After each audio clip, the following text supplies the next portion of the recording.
कलाओं और यदा कदा आकाश में चमकते हुए उल्कापिंडों से अवगत होता रहा है।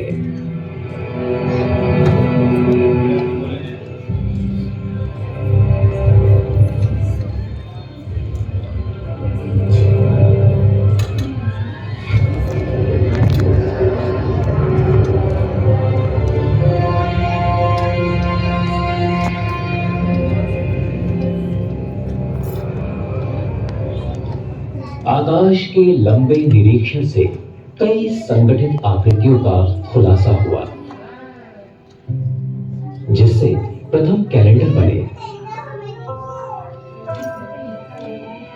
वार्षिक चक्र का नक्शा सामने आने के बाद कृषि और प्राचीन सभ्यताओं का विकास होने लगा।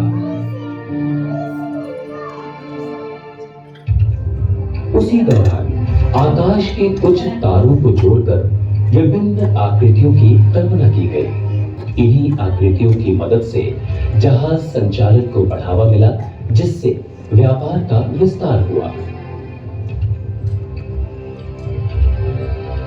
प्राचीन दौर के खगोल वैज्ञानिकों को आकाश के स्वरूप, पुरानी व्यवस्था और वास्तविक नीति का पता नहीं था। वैज्ञानिक और फिलोसफर्स ब्रह्मांड की पौराणिक कथाओं से बुने हुए जाल में पूरी तरह से बंधे हुए थे।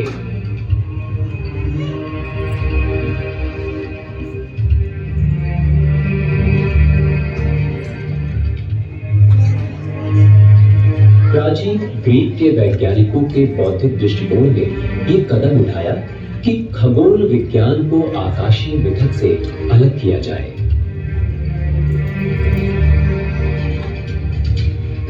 उस समय के महान बुद्धिजीवी जैसे पाइथागोरस, इराटोस्थेनेस, अपोलोनियस और टॉलमी ने पूरे खगोल विज्ञान के निर्माण में सहायता की, जो कि खगोलीय घटनाओं की भविष्यवाणी करने में सक्षम थे। हमारे ग्रह के चारों ओर आकाशीय पिंडों की आभासीय गति के निरीक्षण के बाद प्राचीन ग्रीक के खगोल वैज्ञानिकों ने पृथ्वी को ब्रह्मांड के केंद्र में रखकर जियोसेंट्रिक या भूकेंद्रित प्रणाली बनाई। ग्रीक के पहले खगोल वैज्ञानिक एरिस्टॉर्कस ने हीलियोसेंट्रिक या सूर्य केंद्रित मॉडल का प्रस्ताव रखा, जिसमें पृथ्वी की जगह सूर्य को ब्रह्मांड के केंद्र में रखा गया।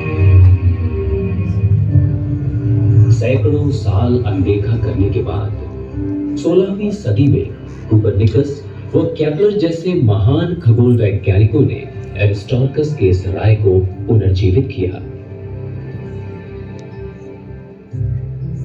डेनमार्क के खगोल वैज्ञानिक टाइको ब्राही ने कई सालों के निरीक्षण के बाद गणित के पक्ष द्वारा हीलियोसेंट्रिक सूर्य प्रणाली को नई दिशा दी। इस प्रणाली के अनुसार पृथ्वी को मिलाकर सभी ग्रह सूर्य के चारों ओर परिक्रमा करते हैं। 1609 गैलीलियो ने दूरबीन को पहली बार आकाश की ओर मोड़ा। ऐसा करने से उन्होंने ज्ञात ब्रह्मांड की सीमाओं को बढ़ाया और हमेशा के लिए पुराने भूकेंद्रित सिद्धांतों को मिटा दिया।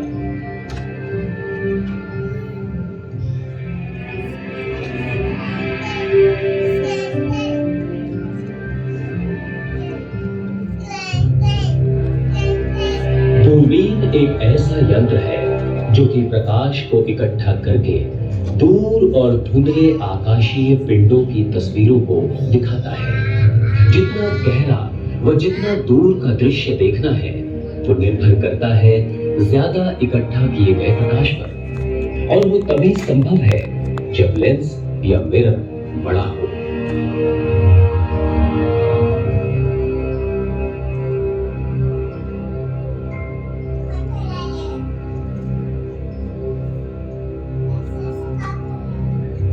आज वैज्ञानिकों के पास कई बड़ी दूरबीनें हैं जो अत्याधुनिक सॉफ्टवेयर से चलती हैं, जिससे ब्रह्मांड को समझना और उसके राज को जानना बहुत आसान हो गया है।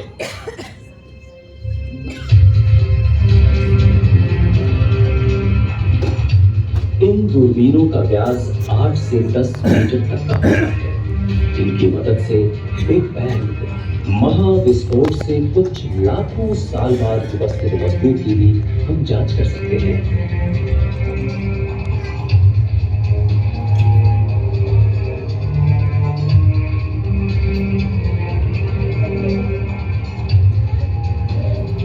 अच्छे परिणामों के लिए इन विशाल दूरबीनों को कई बार दूर पहाड़ों पर वायुमंडल के कवच से ऊपर लगाया जाता है, जिससे शहर की रोशनी के प्रदूषण से बचा जा सके।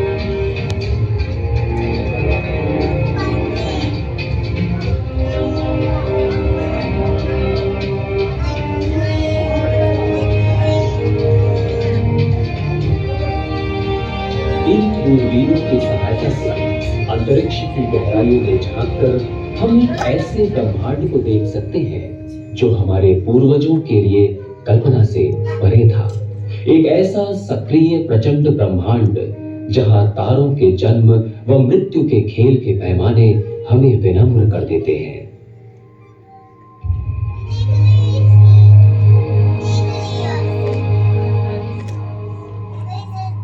बीते 50 वर्षों में हम पृथ्वी के गुरुत्वाकर्षण के बंधन को पीछे छोड़ते हुए अंतरिक्ष के बाहर पहुंचे और आरंभ हुआ अन्वेषणों के एक नए युग का।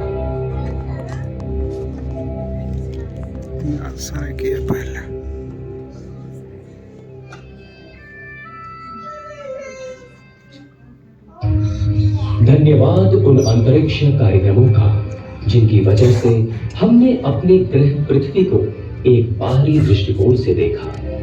हल्की नीली नाजुक पृथ्वी अंतरिक्ष के एक ठंडे और डरावने वातावरण में सूर्य की परिक्रमा करती हुई।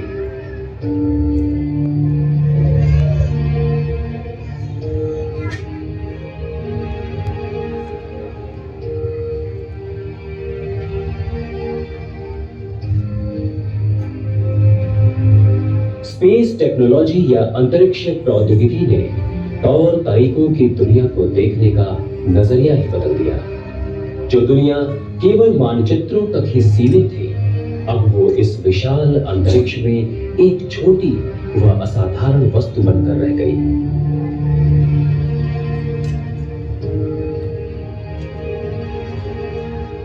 अंतरिक्ष कार्यक्रमों से प्राप्त होने वाले लाभ इसमें होने वाले खर्च और प्रयास की तुलना में कहीं ज्यादा है।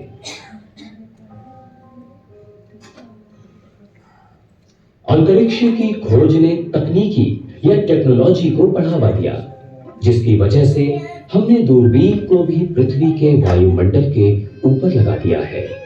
जिन तरंगों में वातावरण को पार करने की क्षमता नहीं है, ये अंतरिक्ष दूरबीनें उन तरंगों का निरीक्षण कर ब्रह्मांड को भी साफ साफ चित्रित कर सकती हैं। गैलीलियो की साधारण दूरबीन से लेकर हबल अंतरिक्ष दूरबीन तक दूरबीनों की एक एक पीढ़ी ने ब्रह्मांड पर नए नए दृष्टिकोण देते हुए हमारे सिद्धांतों को चुनौती दी और धीरे धीरे समझ में आने लगा कि हम ब्रह्मांड में अपनी आकाश गंगा के केंद्र में भी नहीं है, बल्कि इस विशाल मंदाकिनी के एक कोने में स्थित है। हम जानते हैं कि सूर्य एक औसत दर्जे का तारा है, जिसका व्यास 14 लाख किलोमीटर और पृथ्वी से इसकी दूरी लगभग 15 करोड़ किलोमीटर है। सूर्य गैस का गोला है, जिसकी कोर का तापमान और दाब इतना अधिक है कि हाइड्रोजन का नाभिकीय संलयन हो जाता है। हल्के तत्व भारी तत्व में बदल जाते हैं और पूरी ऊर्जा अंतरिक्ष में बाहर फैलती रहती है। और यही ऊर्जा पृथ्वी को गर्म बनाए रखने के साथ ही जीवन का समर्थन करती है।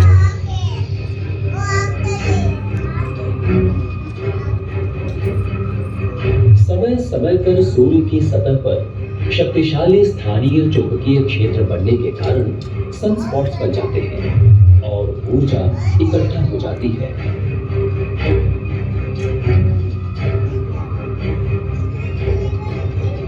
फिर यही ऊर्जा अंतरिक्ष में विशाल विस्फोट के रूप में निकलती है, जिसे हम सोलर फ्लेयर्स कहते हैं।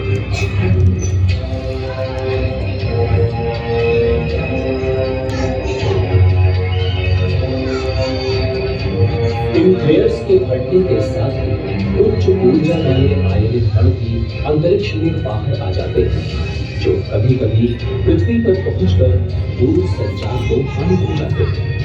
लेकिन इसके साथ साथ अति सुंदर उत्तर व दक्षिण ध्रुवीय ज्योति भी उत्पन्न करते हैं। अभी तो सूर्य स्तर पर है, शायद 5 अरब सालों तक ऊर्जा का वितरण करता रहेगा। लेकिन जब इसके क्रोध से ईंधन समाप्त हो जाएगा, तब सूर्य धीरे धीरे ठंडा होकर एक लाल दैत्य तारा बनेगा, जो इतना विशाल होगा कि बुध, शुक्र और पृथ्वी को भी निगल लेगा। बुध या मरकरी सूर्य के सबसे निकट का ग्रह है। जीवन विहीन दुनिया इसकी सतह पर गड्ढे ही गड्ढे हैं, जो हजारों उल्का पिंडों और धूमकेतुओं के टकराने से बने हैं।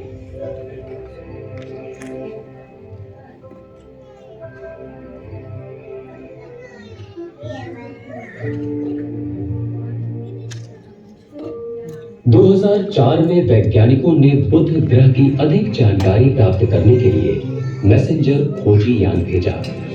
इस यान ने महत्वपूर्ण साइंटिफिक डेटा के साथ ही ग्रह की सतह के हाई रेजोल्यूशन वाले चित्रों को भी लिया।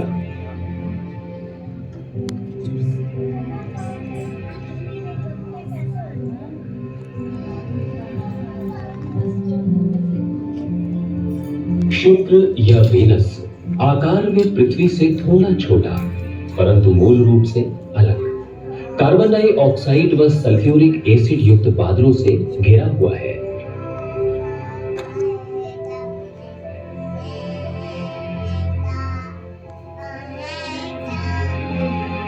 शुक्र में तेज भूगर्भीय गतिविधियां होती रहती हैं, जिससे उसकी सतह पर लावा बहता रहता है।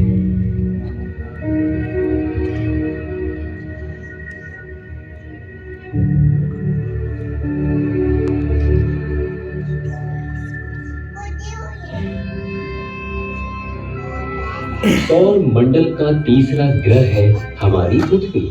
यहाँ पानी के महासागर और ऑक्सीजन से भरपूर वायुमंडल मौजूद है। वाह, कितना सुंदर दृश्य है। चुप हो जा। हमारी पृथ्वी एक रमणीय स्थल है।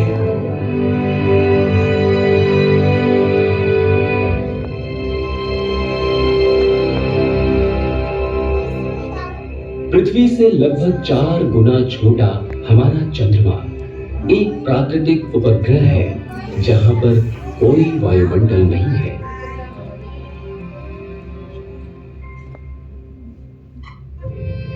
बुध के समान चंद्रमा की सतह भी गड्ढों से भरी है। इन गड्ढों का निर्माण सौर परिवार की आरंभिक अवस्थाओं में कई टकराहटों से हुआ है।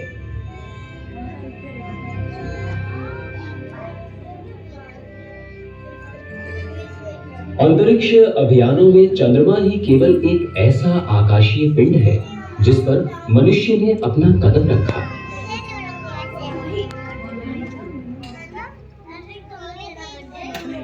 ये है मंगल, सौर परिवार का चौथा ग्रह। जब ये पृथ्वी के निकट होता है तो इसकी दूरी लगभग 7 करोड़ किलोमीटर होती है। 40 वर्षों से वैज्ञानिक योजनाबद्ध तरीकों से मंगल की जानकारियां प्राप्त कर रहे हैं। अब तक तो बहुत से राज भी हम जान चुके हैं। इसकी सतह पर असंख्य गड्ढे, विशाल लुप्त हुए ज्वालामुखी और गहरी घाटियां दिखाई देती हैं।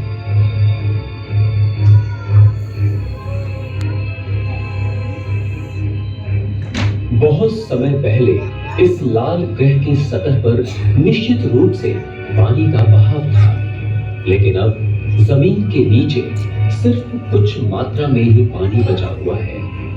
ऐसा हो सकता है कि सतह के नीचे कहीं सामान्य अवस्था में जीवन हो। वैज्ञानिक लगातार छोटे स्वचालित वाहनों द्वारा मंगल की जानकारियां प्राप्त कर रहे हैं। भविष्य में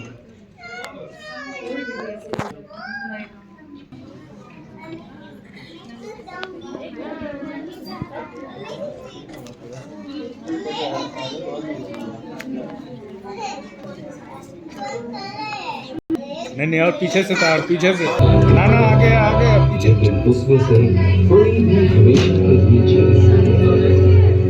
उनके जीवन काल की सीमा कुछ लाख वर्षों से लेकर कई अरब वर्षों तक होती है।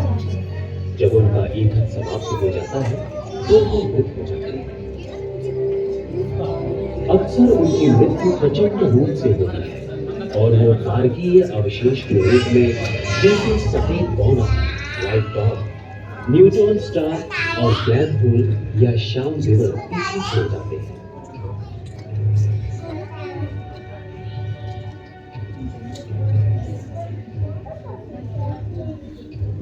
तारे आमतौर पर समूह में बनते हैं जिन्हें तारकीय गुच्छ या स्टार क्लस्टर्स कहा जाता है। इनको दो श्रेणियों में बांटा गया है, ग्लोबुलर और ओपन क्लस्टर। ग्लोबुलर क्लस्टर या गोलाकार गुच्छों में उच्च एकाग्रता वाले तारे होते हैं जो गुरुत्वाकर्षण द्वारा गेंद के रूप में कसकर बंधे रहते हैं और इन गुच्छों की उम्र का पता चलता है इनमें उपस्थित तारों के वितरण से।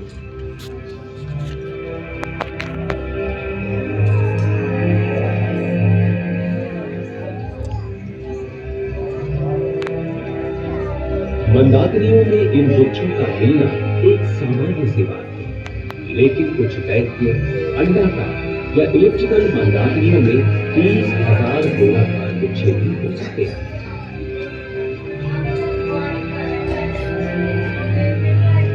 ओपन क्लस्टर या खुले गुच्छे कम तारों से बनते हैं और इन सब तारों की उम्र लगभग एक समान ही होती है। इन खुले समूहों में तारे कम गुरुत्वाकर्षण से बंधे रहते हैं। आकाश गंगा के केंद्र पर चक्कर लगाते वक्त अन्य झुंडों या फिर गैस बादलों के गुरुत्वाकर्षण की वजह से ऐसे झुंड अपने तारों को खो देते हैं।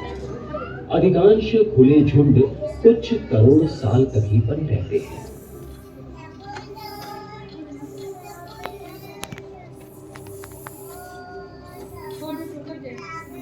तारों के बीच में विशाल अंतरतारकीय धूल और गैस के बादल होते हैं जिसे निहारिका या नेबुला कहते हैं।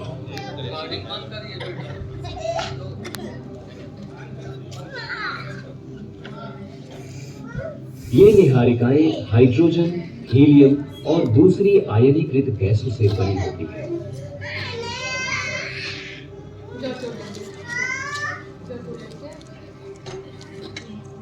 वहां पर परावर्तित, उत्सर्जित और अंधेरी निहारिकाएं हैं।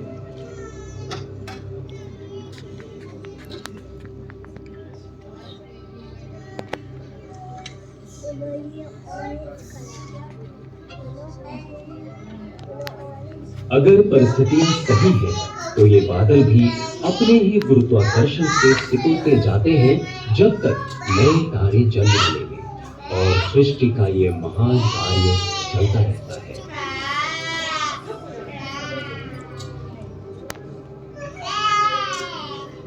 ग्रहीय निहारिकाएं एक प्रकार की उत्सर्जित निहारिकाएं हैं और वो तब बनती हैं जब सूर्य के समान तारे फैलते हैं और अपनी बाहरी परत को अपने से हटा देते हैं और अंत में बन जाते हैं सफेद बौने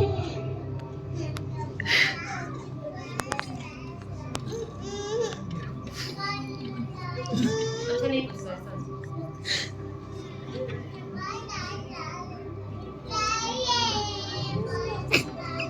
सुपरनोवा अवशेष एक विशेष प्रकार की निहारिका है।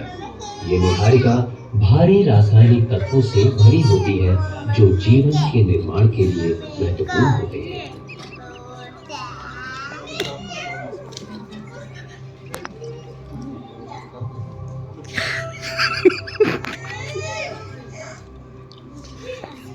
हमारी आकाशगंगा मंदाकिनी सर्पिलाकार है।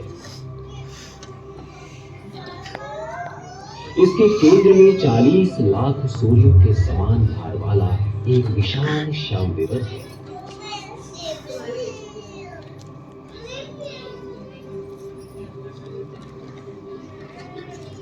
ये विशाल मंदाकिनी सिर्फ अकेली नहीं है। इस ब्रह्मांड में विभिन्न आकार व आकृतियों की अरबों खरबों मंदाकिनियां हैं।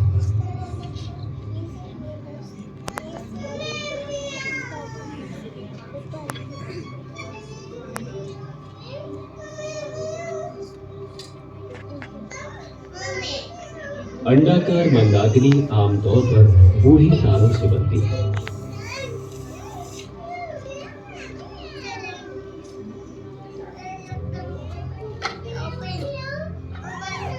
सर्पिलाकार में अधिकतर एक चमकदार केंद्र और दो घुमावदार भुजाएं होती हैं, जो मंदाकिनी के केंद्र से बाहर की ओर फैली रहती है।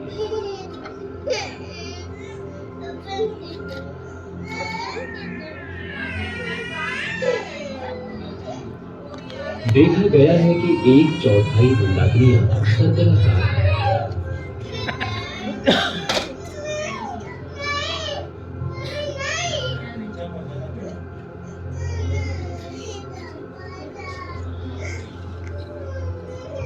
मंदाकिनियों में जिनका अपना कोई विशिष्ट आकार नहीं होता, उन्हें अनियमित या इरेगुलर आकार की मंदाकिनी कहते हैं। इनके अंदर धूल और गैस की विशाल मात्रा होती है। अधिकतर अनियमित मंदाकिनियों की शुरुआत सर्पिलाकार होती है, लेकिन दूसरी मंदाकिनियों के गुरुत्वाकर्षण के कारण उनका रूप कुरूप हो जाता है।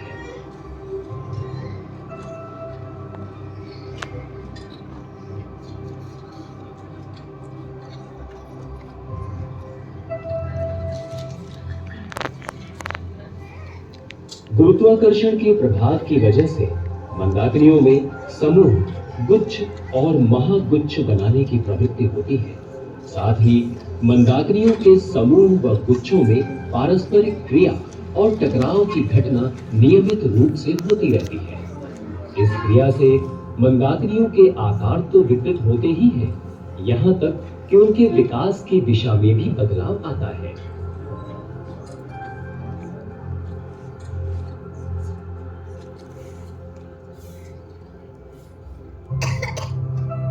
ब्रह्मांड में मंदाकिनियां निरंतर गति में रहती हैं।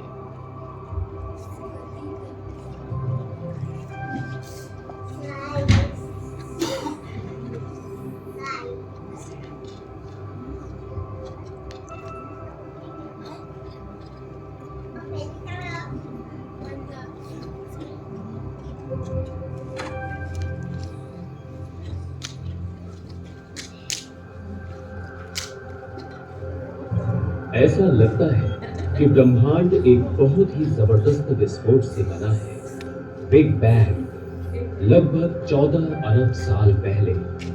तब से लगातार ब्रह्मांड का विस्तार होता ही जा रहा है। अब तो विस्तार की गति और भी तीव्र हो चली है।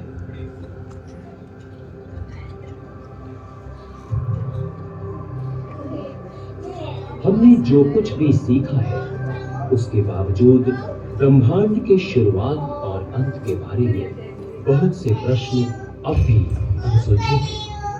हम एक प्रबल विशाल ब्रह्मांड में रहते हैं, जो मनुष्य की सीमाओं और कल्पनाओं से परे है। परंतु ये जगत भौतिक नियमों पर आधारित है, जिन्होंने जीवन की जटिलता को खेलने दिया। हमारी आकाश गंगा के केंद्र से दूर एक साधारण तारे की परिक्रमा करते हुए इस नीले ग्रह पर स्थित है। सौभाग्यवश बाहर देख पाते हैं और अस्तित्व के महान प्रश्नों के लिए समाधान भी ढूंढते रहते हैं। इस रोमांचकारी यात्रा पर आपको आनंद जरूर आया होगा। इस उम्मीद के साथ दीजिए इजाजत। नमस्कार।